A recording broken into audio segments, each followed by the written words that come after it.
If I had known that heating water for a tea meant losing my daughter forever, I would have let the water cool 1,000 times. I was in my daughter's kitchen, stirring the little spoon in my cup, when suddenly I heard a slammed door that resounded like thunder in my chest. My son-in-law stormed in like a bull, his face red and eyes bulging, holding the jewelry box that belonged to my late husband. "How dare you steal the necklace from the family?" he shouted, as if I were a common thief. I was petrified, feeling the cup tremble in my hands.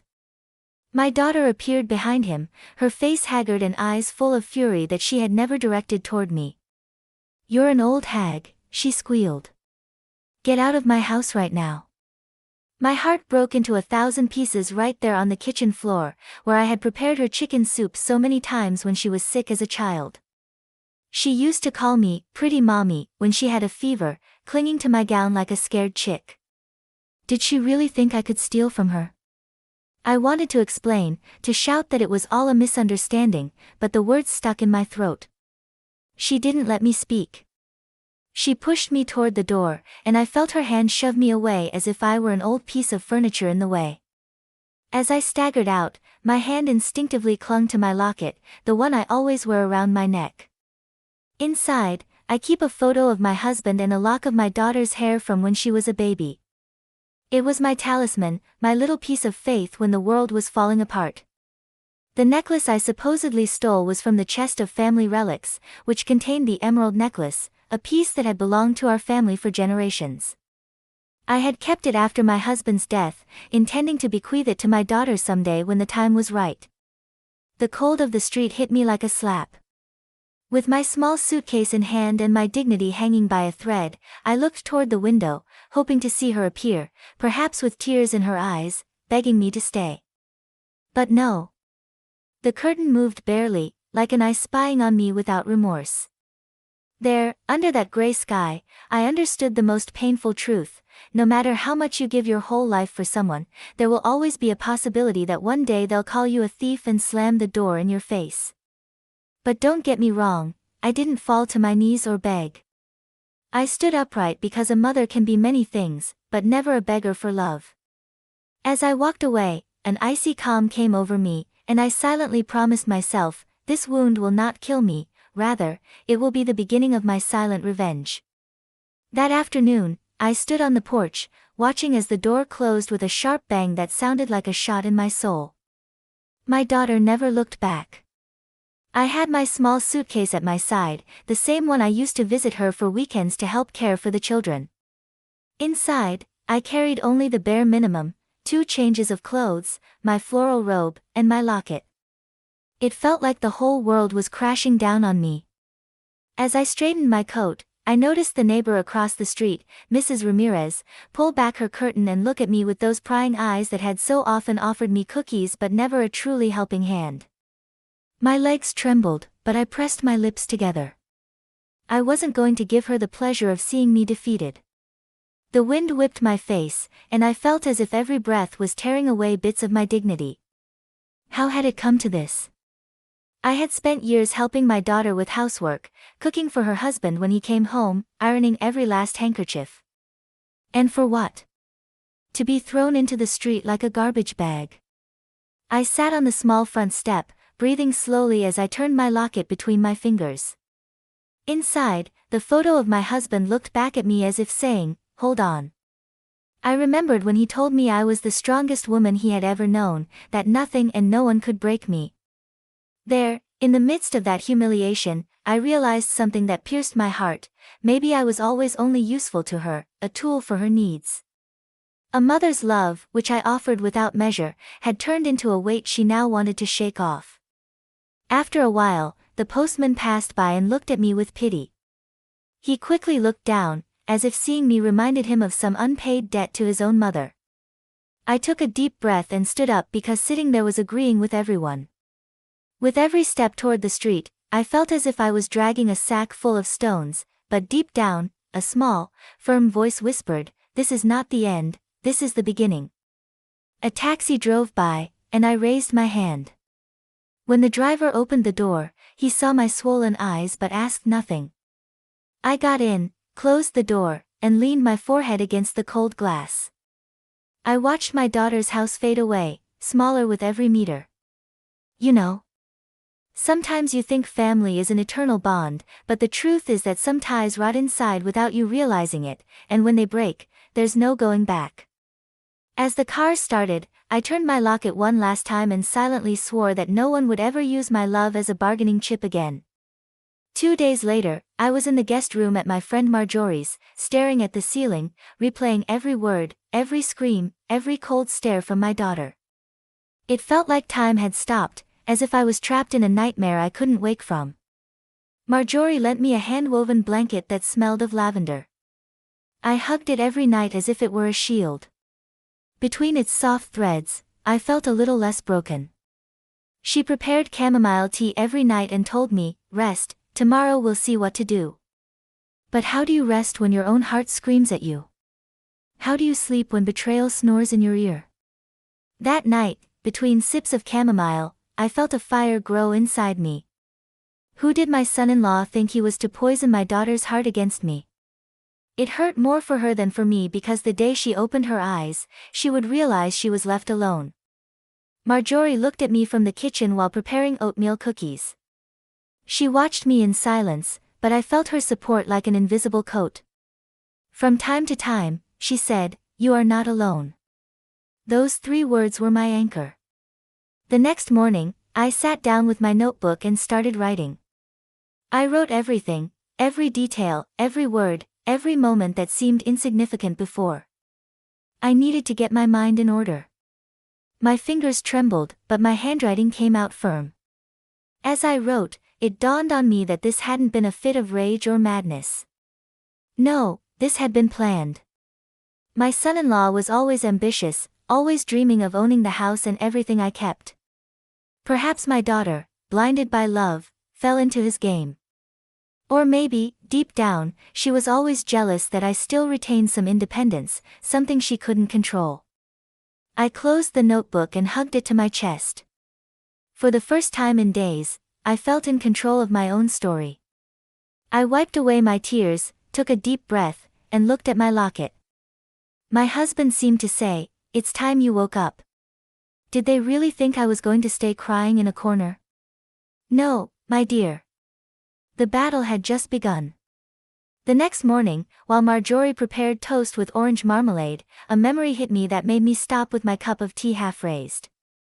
Years ago, after a robbery in my old house, I had installed a small security camera in my room. It was cheap and simple, but it did its job. I had completely forgotten about it. "Marjorie!" I shouted from the table, nearly dropping the cup. "The camera!" Marjorie dropped her knife and ran toward me, looking as if I had just revealed the secret of the universe. "What camera?" she asked, eyes wide as plates. I told her everything, how, after the fear of the robbery, I installed that camera to keep an eye on my jewelry and documents. I remembered that the system stored recordings on a card I always kept in my black bag. I ran to search for it, rummaging through tissues, mints, and my notebook of notes. When my fingers touched the card, I felt a tickle on the back of my neck, as if an invisible hand was pushing me forward toward the truth. Without wasting time, I called my trusted lawyer, Mr. Davidson, an older man with a slow voice but a razor-sharp gaze. He had helped me with my husband's inheritance papers and my will. He always told me, a prepared woman will never be a complete victim. "Mr. Davidson, I need to see you today," I said on the phone with a firmness that surprised even me. "Come at once," he replied without hesitation. Marjorie watched me from the doorstep, drying her hands on her apron. I smoothed my skirt again and again, turning my locket with such force I almost hurt myself.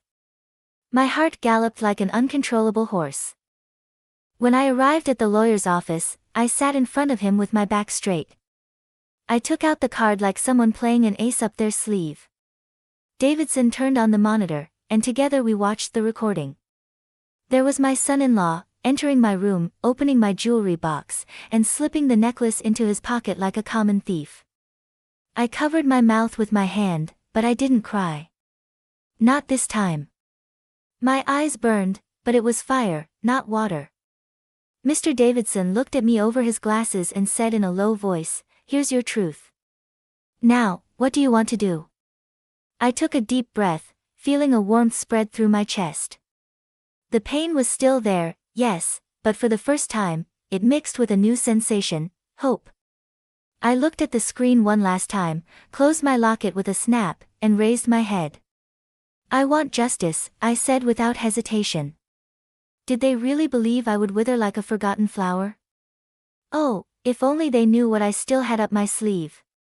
That afternoon, while drinking tea with honey in Mr. Davidson's office, I watched the video again.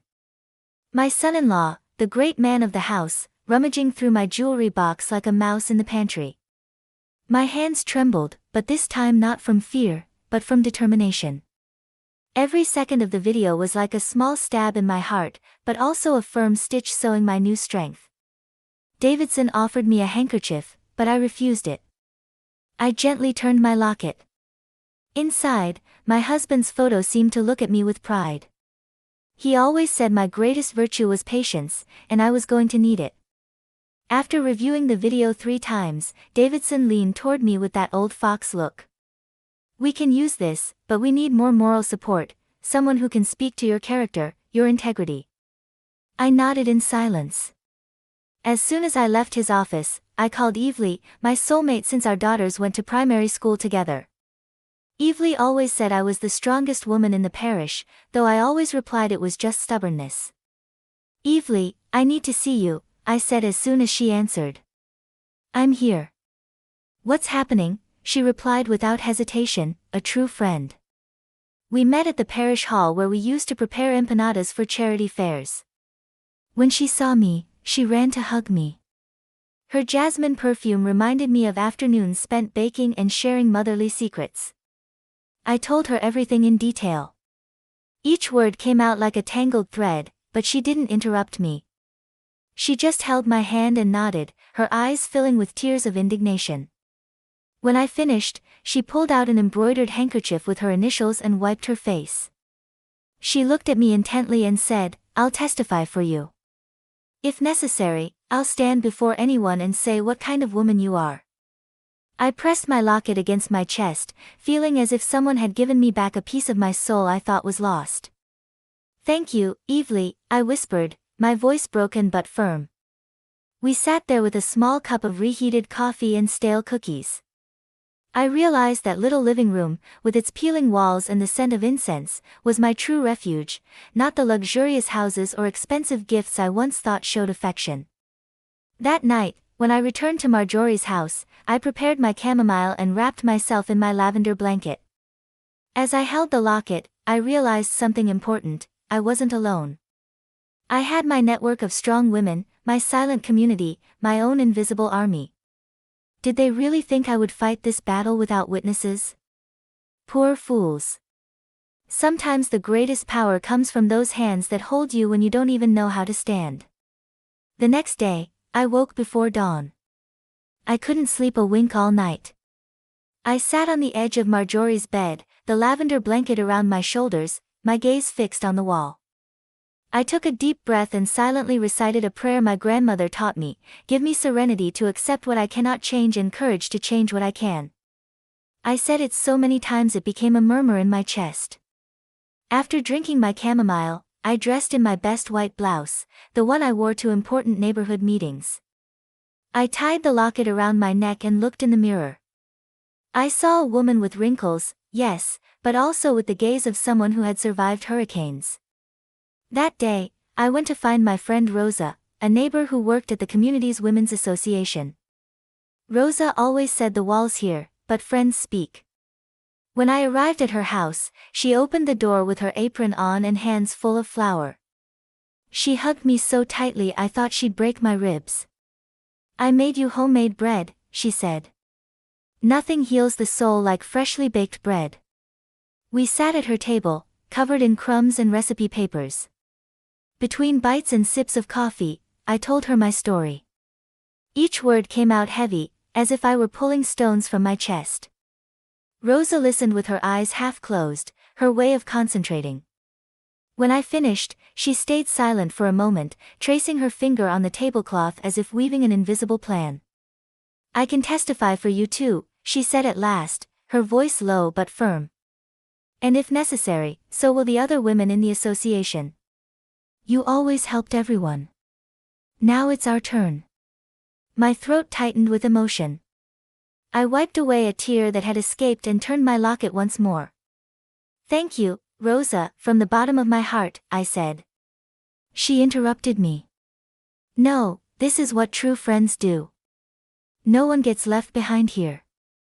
We stayed a little longer, talking about simple things, plants, fairs, the cookies Rosa wanted to sell at Christmas.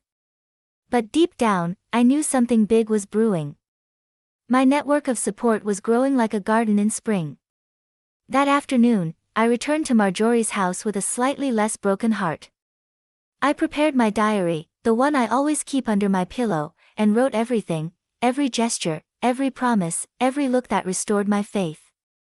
Did they really think they could break a woman who has spent entire nights tending to fevers and wiping away others' tears? Oh, my children underestimated me. A mother doesn't always scream her pain, sometimes she writes it silently and waits for the right moment to show it to the world. The following days, I moved like a determined ghost, with soft but sure steps. I didn't make noise or raise my voice. I was no longer the self-sacrificing mother waiting for a hug or an apology. Now I was a woman with a plan. With Davidson's help, I filed a formal complaint with the police. I submitted the video recording, Evely's statement, and Rosa's commitment. As I signed each page, my hand didn't tremble once. I paused for a second to turn my locket. My husband seemed to whisper, "Now, my old lady, now." The officer who took the report looked at me with respect, offered me a glass of water, and said, "Ma'am, this is clear evidence. You'll be able to clear your name." I nodded, but inside, I felt a volcano. I didn't just want to clear my name, I wanted to open my daughter's eyes.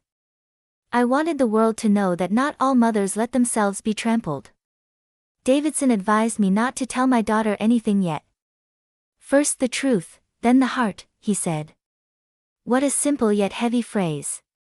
I returned to Marjorie's house and spent that afternoon organizing my papers. I ordered old invoices, deeds, memories. I dusted each page as if they were pieces of a puzzle that finally made sense. Marjorie watched me from the kitchen while making cookies. From time to time, she brought me tea and stroked my shoulder in silence. "I admire you so much," she said in a low voice. "I wouldn't have had your strength." I smiled at her, though inside I felt a pang, because that strength didn't come to me overnight.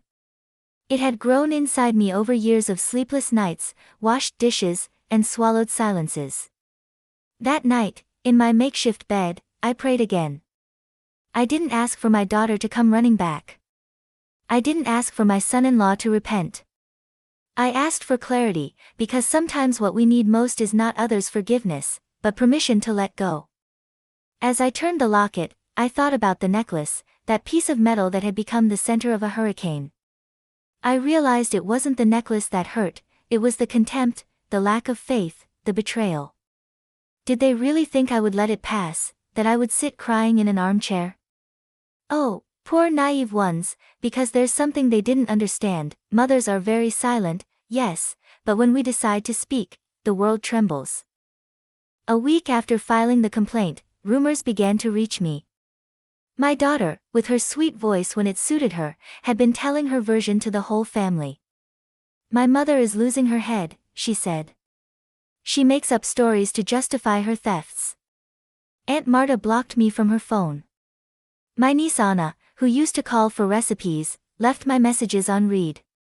Even cousin Raoul, who asked me for favors when no one would lend him money, removed me from the family group. Each notification that didn't arrive was like a pin in my heart. I felt betrayed twice, first by my daughter, then by all those who swallowed her story without even asking me. One afternoon, while drinking tea in Marjorie's sunlit kitchen, I received a message from my younger sister. "What a shame. I hope you seek a doctor's help." I stared at my phone in silence. Marjorie looked at me, and without a word, poured me more tea. Her eyes shone with suppressed rage. I took a deep breath and turned the locket in my fingers, searching for a spark of calm. Did they really think they could break me with gossip, silence me with crooked glances? That night, I opened my notebook and wrote, "Today they released me. They didn't betray me, they set me free. Now I know who I don't owe my loyalty to." Davidson called the next day. He told me the legal process was moving forward, that they had reviewed the video, and the case was solid as a rock. I felt the calm that only comes when one has cried all possible tears. "Do you want to go ahead?" he asked.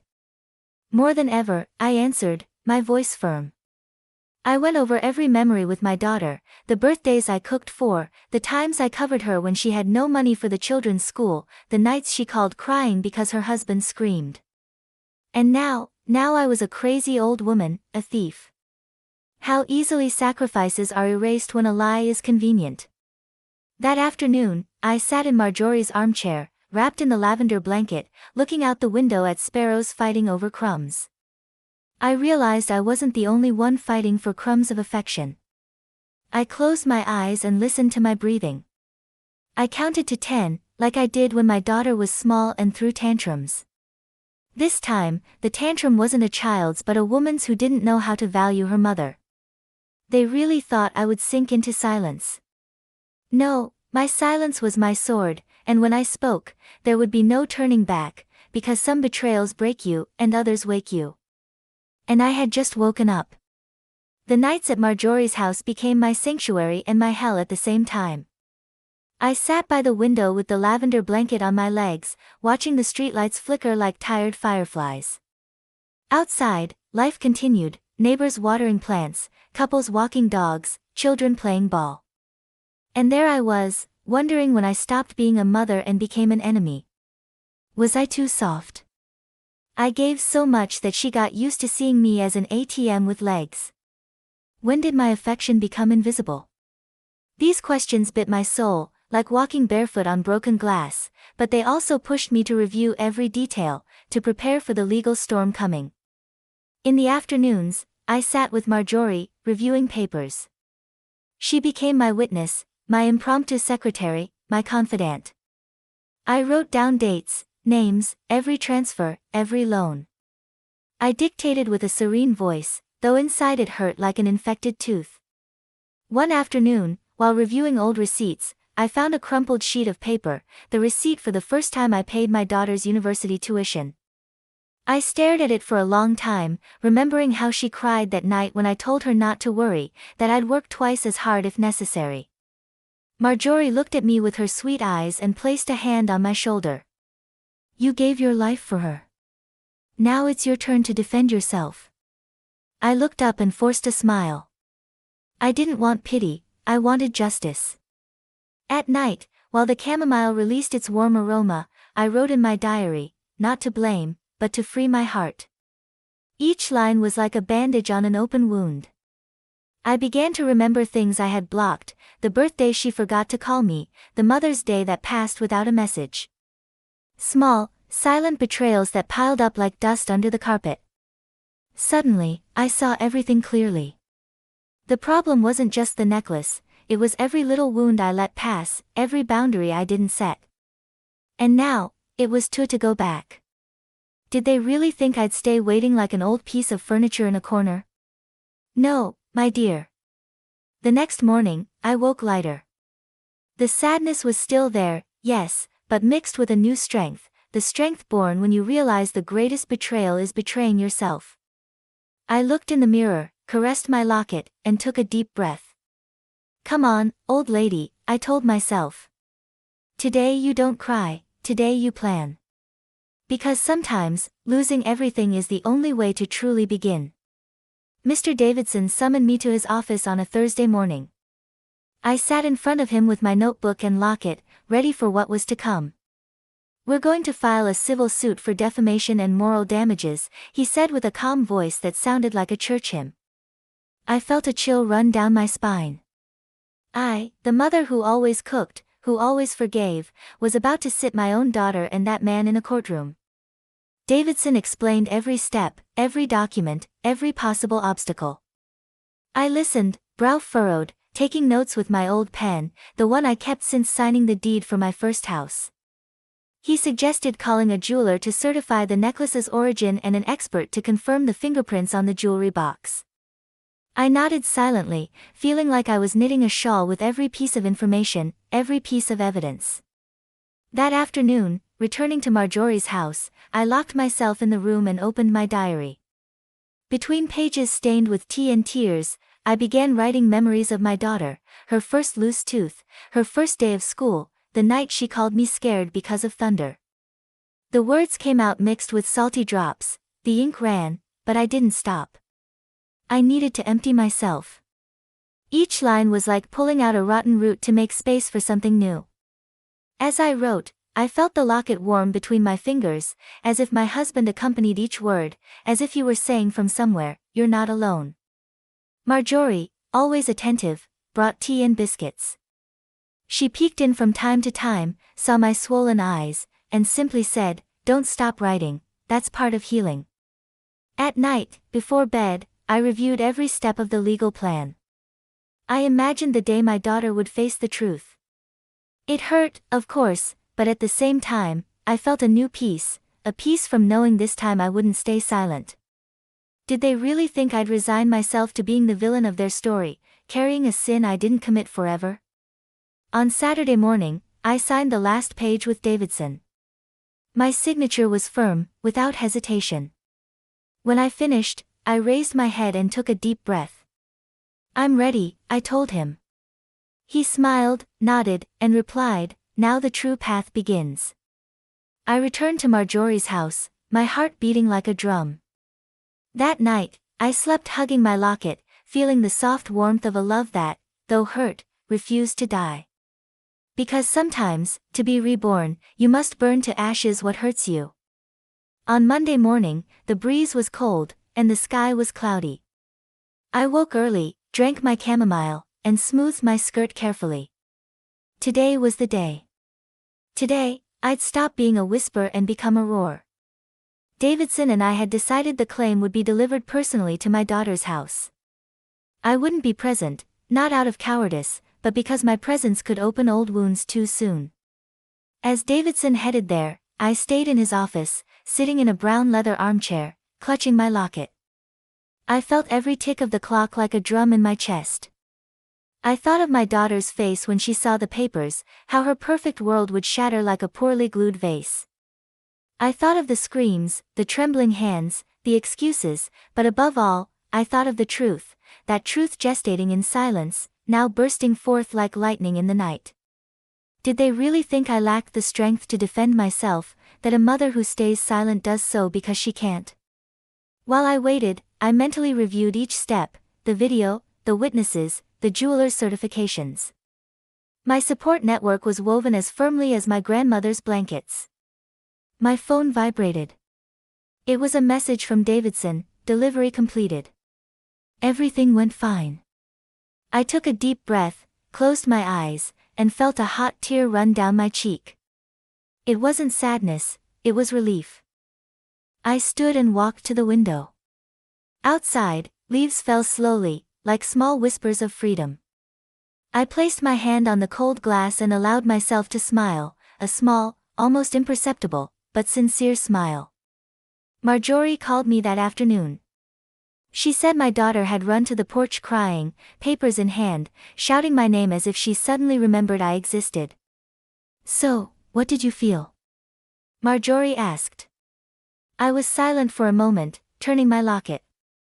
"I felt peace," I finally answered, because I was no longer the mother waiting for crumbs of love. Now I was the woman demanding justice, even if it hurt. That night, while writing in my diary, I reviewed each silent betrayal, the forgotten birthday, the call that never came, the hug denied when I needed it most. Now it all made sense. It wasn't just the necklace, it was the accumulated contempt, the conditional love, the ingratitude that had eaten away at my soul little by little. I turned off the light early and hugged my lavender blanket. I felt the steady beat of my heart, like a drum announcing a new war. Because, some battles are won with shouts, but the most important are fought in silence and won with dignity. 2 weeks later, I sat in the courtroom, locket in hand, heart pounding like a drum. The place smelled of old paper and reheated coffee. People muttered, but I was in my own world. I felt the gentle warmth of the locket against my palm, as if my husband held my hand from the other side. When my daughter and son-in-law entered, I saw them differently. His arrogance had evaporated, and her eyes held a panic I'd never seen. It was the first time she looked at me without contempt in a long time. The judge called for silence. Davidson stood and showed the video. I didn't want to watch the screen, I'd seen that scene too many times in my mind, but I couldn't help glancing up when I heard the absolute silence fill the room. My son-in-law, slipping the necklace into his pocket, looking side to side like a petty thief. A stifled gasp came from behind me. I turned and saw my daughter cover her mouth with her hands. Her eyes widened, and for a moment, I thought she might faint. The judge, frowning, demanded explanations from my son-in-law. He stammered, sweating as if he'd run a marathon. His voice broke, and suddenly his entire facade crumbled. It was my idea, he admitted between sobs. I wanted to make her seem senile, so everyone would think she was no longer in her right mind. That way, we could take complete control of her inheritance and the house. A murmur spread through the room like wildfire. My daughter screamed, clutching her head, and fell to her knees. I sat motionless, back straight, clinging to my locket. You know. At that moment, I felt neither joy nor revenge, just a deep emptiness, as if all the illusions I had left had evaporated. My daughter stumbled to her feet and looked at me. Her eyes said, "Forgive me," but her lips didn't move. That's when I understood, the truth doesn't always set you free, sometimes it only reveals what was already broken. The judge announced the case would proceed, and my son-in-law would face charges of fraud and defamation. I nodded silently. I felt like a flower that, after a brutal storm, manages to rise, though battered, its petals fallen. That afternoon, leaving the courthouse, I breathed the cold air as if it were my first breath in years. I felt light and heavy at the same time. They really thought I wouldn't make it to the end. Oh, if life has taught me anything, it's that dignity is non-negotiable. The second day of the hearing arrived like a cloudy dawn. I rose before the alarm, drank my chamomile in silence, and put on my white blouse, the one for days when I need to remind myself who I am. I arrived at the courthouse with Marjorie by my side. She squeezed my arm from time to time, as if afraid I'd fall apart. I just turned my locket, seeking courage in my husband's face. The judge called my son-in-law to the stand. He walked up, head down, shirt clinging to his body with sweat, looking like a cornered animal. The prosecutor asked if he'd planned it from the start. There, in the middle of the room, amid murmurs and stares, he broke. Yes, he whispered, eyes brimming with tears. I planned it all. I wanted to make her look like a crazy old woman, unable to manage her life, so we could force her to sign over all her assets to us. My daughter clutched her face and let out a stifled cry, collapsing on the bench. I saw her tremble like a leaf in the wind. I wanted to run and hold her, but my feet didn't move, because love doesn't erase betrayal, it just puts it on pause. The prosecutor pressed, asking how he'd convinced her. He lowered his gaze, took a deep breath, and said, I kept telling her that her mother was a burden, that she'd soon be too crazy to keep around. I said if we didn't do something, we'd end up ruined. I convinced her it was for the best. My daughter raised her head and shouted between sobs, I didn't know. I didn't want this. Her words hung in the air, fragile as glass about to shatter. The room fell silent. I looked at her, not recognizing her. That broken woman wasn't the girl I'd raised. She was a distorted reflection of everything we'd lost. I placed a hand on my chest, feeling the warm locket like a burning coal. I felt a pang of compassion but also brutal clarity, I wasn't responsible for her blindness. The judge, with a firm voice, ordered my son-in-law taken away. I watched him walk, head bowed, escorted by 2 officers. My daughter, alone on her bench, looked like a wounded bird that didn't know how to fly. Marjorie squeezed my hand. I nodded without words, because at that moment, I understood my greatest act of love was not running to hold her. They really thought a mother's love forgives everything. No, my dear, love also knows how to say enough. I left the room with slow but firm steps. Every step was a silent goodbye to the woman I was and a greeting to the woman I was becoming. After the trial, I stood in the hallway, breathing the stale, cold air of the courthouse. Marjorie offered me a handkerchief, but I only turned my locket in my fingers. It was my anchor, my refuge, my small portable altar. Suddenly, I heard a scream. Mom! I turned and saw her running toward me, face bathed in tears, makeup smeared, shoulders slumped as if carrying a backpack full of stones. She fell to her knees before me, hugging my legs like when she was a girl who'd hurt her knee. Mom, please forgive me. I didn't know. I didn't want this. I love you. Her tears wet my hands. My fingers trembled, I won't deny it. Part of me wanted to bend down, stroke her hair, and say everything was okay, but that mother no longer existed.